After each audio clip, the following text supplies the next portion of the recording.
Le 23 août 2022, cela fera 10 ans que l'animateur et producteur Jean-Luc Delarue est décédé.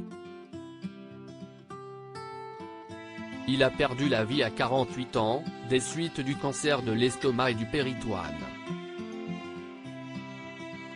S'il laisse une immense empreinte dans le patrimoine audiovisuel français, sa disparition a aussi entraîné une guerre d'héritage.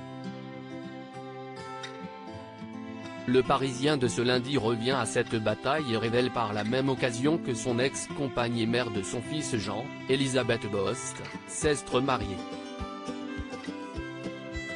L'article du Parisien s'intéresse à ce qu'a légué Jean-Luc Delarue ainsi qu'à Elisabeth Bost, entrée dans une bataille judiciaire avec la veuve du présentateur star.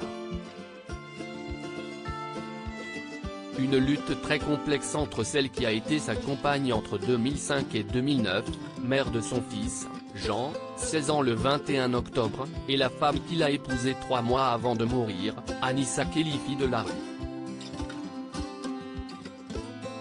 Dans les colonnes du quotidien, on apprend alors qu'Elisabeth Bost, qui a perdu son procès contre la dernière épouse de Jean-Luc Delarue, s'est remariée.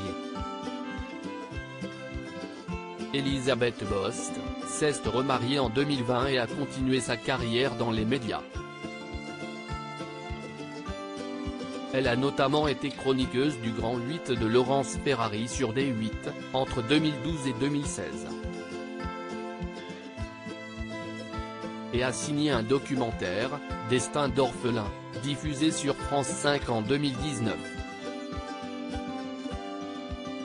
Avant un livre, Grandir avec l'absence, paru en 2021, écrit le journal.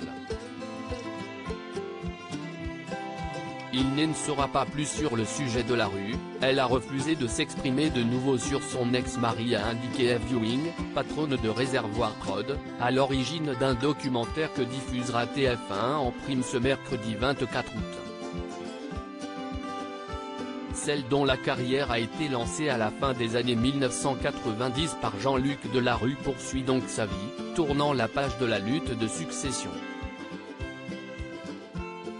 Elle avait perdu son procès contre Anissa Khelifi en 2016, procédure lancée pour réclamer l'annulation du mariage de cette dernière pour défaut de consentement de Jean-Luc Delarue, alors en phase terminale de son cancer, précise le Parisien.